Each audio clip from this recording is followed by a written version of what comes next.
Phosphor fans and Voyages of Shelf Discovery fans, Earl at the logbook.com. We're kind of doing both today because we are taking a trip in the Wayback Machine to when these things ruled my world. Coleco mini arcades, you may remember these. These were kind of a hot item between 81 and 84. The line started out with Pac-Man and Galaxian, which were both Namco licenses, and then they added Frogger and Donkey Kong, which Coleco held on to the Donkey Kong license for the ColecoVision, and Donkey Kong was actually the cartridge that came with the ColecoVision. But these were self-contained, standalone, battery-powered mini arcades. They were a fixed LCD grid. They were a fixed matrix of characters, and so any animation was very rudimentary.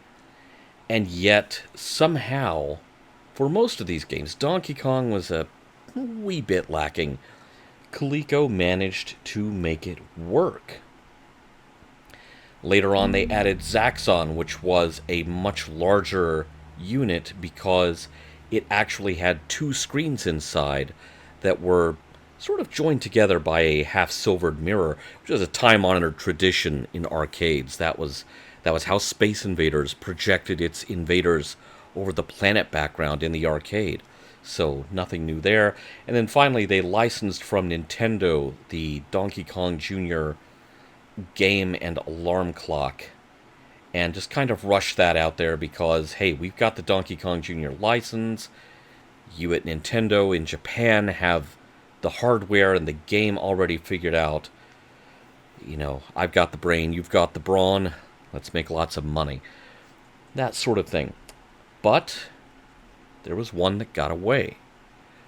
Actually, there were two that got away that were announced and never released. The one that intrigued me the most was this one. You may recognize that guy. Evil Otto from the 1981 arcade game Berzerk, which was by Stern. This particular specimen of it, you can actually play it for reals across town from me at Arcadia Retrocade in Fayetteville, Arkansas. Thanks to them for letting me go in and shoot this video. But Coleco announced and even sent out sales flyers to retailers and distributors. They announced a little Berzerk machine in this same form factor as their other mini arcades, and it never made it to market. The other game that never made it to market was Omega Race by Midway, and who knows if they will do to Omega Race what they finally did with Berzerk. First off, the Coleco that was releasing and announcing this stuff back in the 80s is no more. It went under in 1984 after having been dealt the death of 1,000 or more cuts, somewhere between the video game industry that it climbed into so wholeheartedly and its other main offering was Cabbage Patch Kids. And so really you had two things that, in a way, kind of had a ticking time bomb underneath them.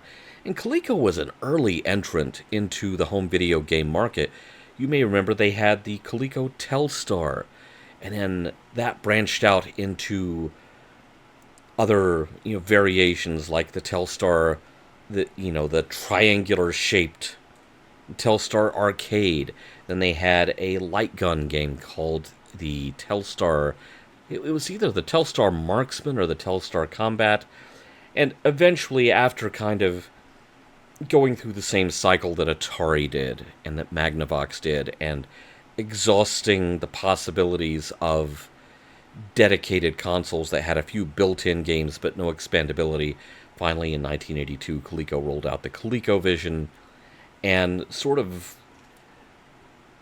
knocked the Atari 2600 into a cocked hat, to put it politely, because the ColecoVision had far greater sound and graphics capabilities, and yet it was so hard to dislodge the ubiquitous Atari 2600 from its top spot in the home video game market. So that's all historical context. That Coleco is gone, but the name is now owned by another company that has basically bought the Coleco brand as just an IP. And in 2023, this new iteration of Coleco announced a Kickstarter that they were doing some new mini arcades in the old form factor. And the thing that caught my eye is that Berzerk was one of them. Finally, only took, 40 plus years, but we were finally getting our little Berzerk machine. Now, this was not the first time that the current IP holders of Coleco had done new mini arcades.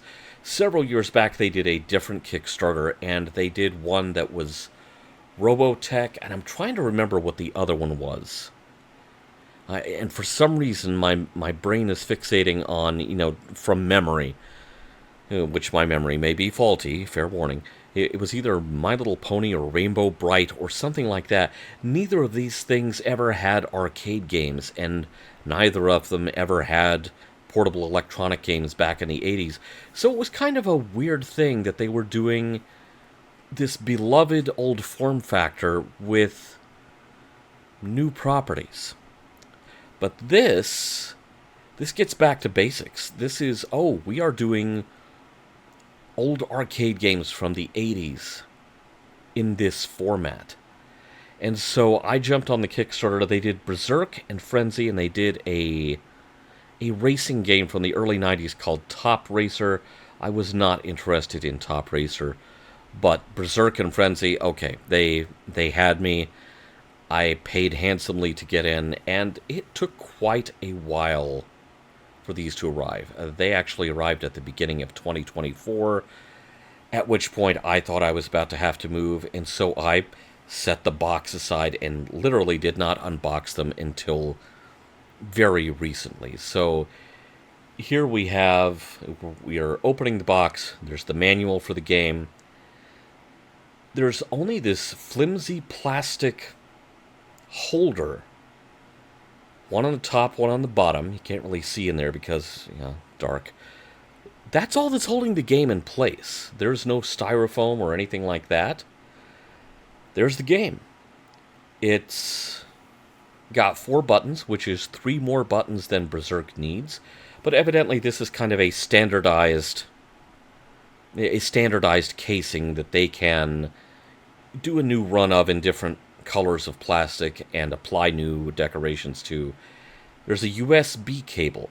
Unlike the original mini arcades, these new games have an internal battery that you charge with USB, and that's how they run. No more sucking down 4 C-cell batteries at a time.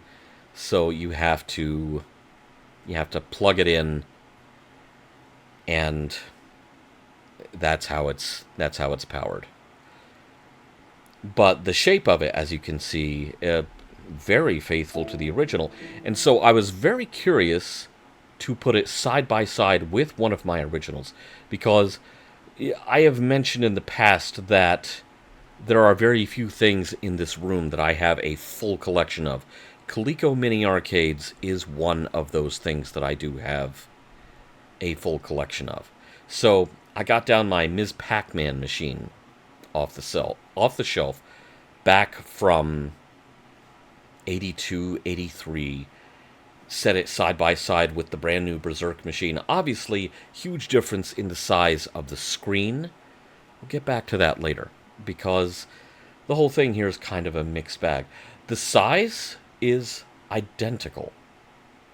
They look great sitting right next to each other. You could almost, you could squint a little bit, let your eyes unfocus a little bit, and almost convince yourself, okay, it's from an alternate timeline. It's a present from another timeline. it's, this is great. Now you notice on the front of the Berserk machine, you can barely see it there, there is a volume button. There are just a few volume settings. It's not an analog dial, so there's just a few settings you can thumb through. And there is also a headphone jack. The controls are very similar to what you would have had on a Coleco Mini Arcade. That much is very faithful. Now you notice around the buttons, or anywhere that there is something requiring an opening in that label, there's kind of a wavy line. That is not printed. That has relief. Those are stress marks from whenever those were punched through, whenever those were die cut to fit on the control panel. And so that's a little bit disconcerting. There's a little bit of a cheap feel to it. And I'm sorry, I don't want to jump to the end and pass judgment immediately. That is kind of a recurring theme here. So, plugged into the USB. Here we go. You can see that tiny, tiny speaker on the front of it. The speaker is not in the back like it was on the original 80s machines. And there we go. It's Berzerk for real. It's powered up. And this, what you are seeing, literally video the first time I played it. Now, you notice the left side of the screen, the left side of the maze is off the screen. We'll talk about that shortly because it's a thing. The game plays pretty well. I mean, hey, there's Evil Otto. I mean, this is obviously Berzerk. There's a reason that it plays pretty well. And Phosphor Fossils fans who have seen me recently review other versions of Berzerk we'll get to that in just a moment. Control is smooth enough. It's decent for... You're surrendering a lot for the form factor here. You're surrendering some functionality for the form factor. Let's play another game. Bob DiCrescenzo! Bob, I hope you got paid for this. I reviewed Bob DiCrescenzo's homebrew arcade ports for the Atari 7800 many times on Phosphor.Fossils. And Bob is a top-notch programmer. I love his stuff on the 7800. And he did a cartridge that combined both Frenzy and Berzerk, Frenzy being the sequel to Berzerk. So I am assuming that this is a version of Bob's 7800 port of Berzerk, and whereas the one cartridge that he coded that had Frenzy and Berzerk both in the same cartridge, it had a selector, so I'm guessing we just broke out different parts of that ROM and came up with two different mini arcades. So, probably a good bargain for current version of Coleco.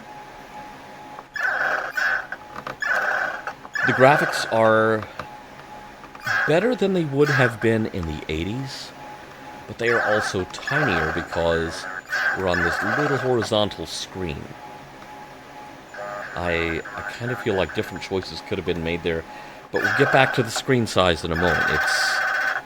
And I keep teasing that, but we will address it. It plays a halfway decent game of Berzerk. It's pretty good. It's not as smooth as the 7800 port, so I think some compromises were made to get this onto a chip or a board that fit in this casing. Alright, now let's talk about the screen size. You remember these little dudes? Either side of Berzerk there? Those are basic fun mini arcades. Now these were a thing you could get in Walmart stores between about 2016 to 2020 was kind of their window. There were several waves of them. Shown here are Ms. Pac-Man on the left, Pac-Man on the right. I collected quite a few of these Basic Fun mini arcades because it seemed to me like these were the heirs to, that gap left by the Coleco mini arcades of old. So I have several of them. They also did Joust and Frogger, Fix-It Felix Jr., which I guess was the next best thing if you couldn't get the license for Donkey Kong.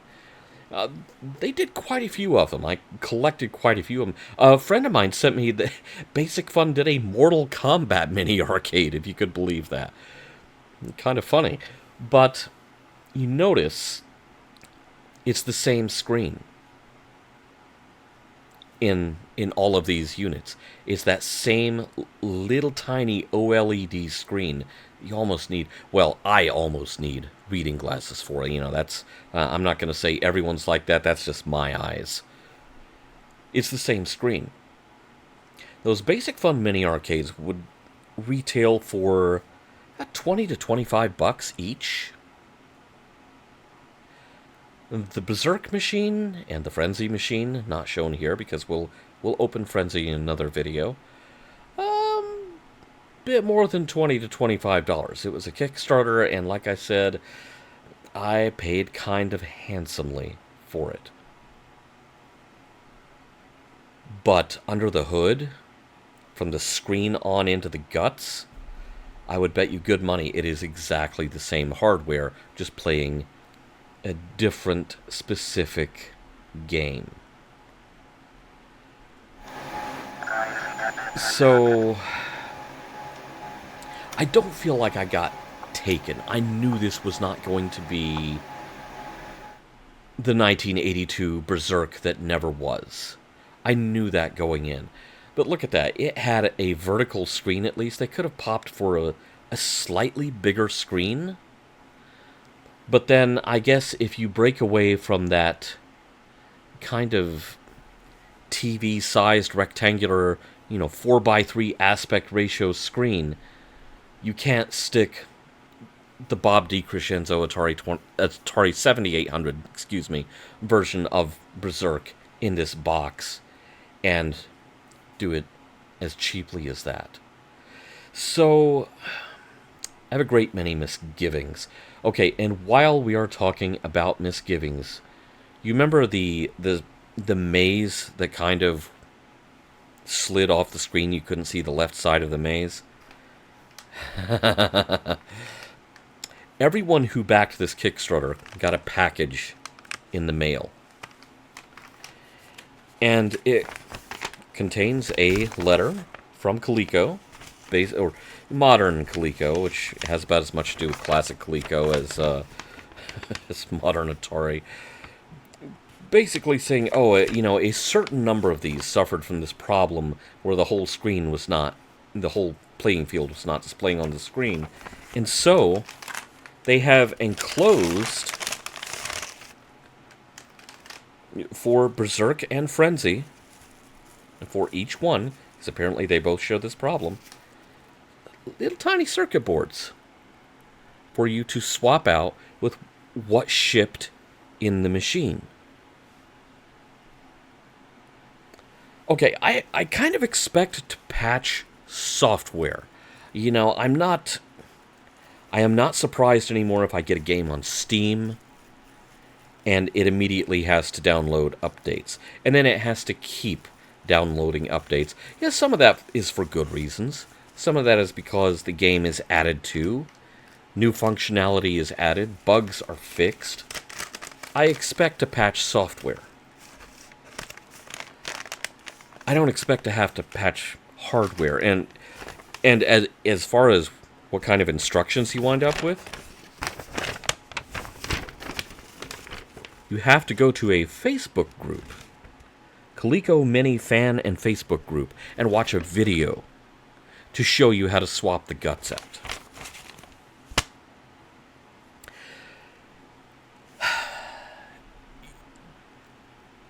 I don't want to be the old fart who says, they don't make them like they used to. Because no one makes them like this anymore. This form factor went out. I am impressed that these are the same size as the originals. That's cool. I'm impressed with the control panel overlay and the little marquee and the side art. That's all beautiful. I mean, they got the assignment. The control panel overlay maybe could have been die cut better so it didn't wrinkle the whole thing. But that's a manufacturing process I know nothing about, and it just seems like, they did the whole batch of them like that. And, it was good enough. Yeah, it'll do. It'll do. I don't really know what to make of it. I haven't opened Frenzy yet. I will do that in a future video, but knowing that I'm probably going to have to swap out some guts before it displays properly, I'm a, I'm a little underwhelmed. I knew this was not going to be the original form factor. I knew it was going to be the original form factor, but new innards. I wasn't expecting it to be this close to right on the edge of being just slapdash. And so if, Coleco said tomorrow, oh, hey, we're doing another Kickstarter, and this time we're going to do Omega Race. Or, we're going to do something else. I'm not sure I would jump on it. I'm really not sure because as beautiful as the thing looks sitting on the table,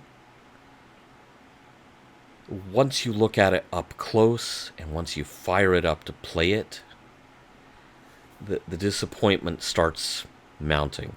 Not disappointment with the software. I mean, Bob DiCrescenzo is an A-plus creator of arcade ports, and I highly recommend his stuff, on natively on the Atari 7800.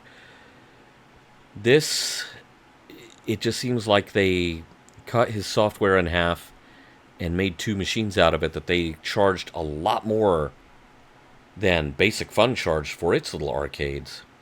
And so you're really paying for that nostalgic form factor. How much is that nostalgia worth? That's the question. So, has Berzerk come home at last? It has, but I am still debating the merits of that. I wanted to love this so much. I really did. Because after learning that we were denied these two final games in the series, or these two further games in the series, in the original days of Coleco, it's so tantalizing to think, oh, now I get to properly complete the set. But the saying you can't go home again does apply here.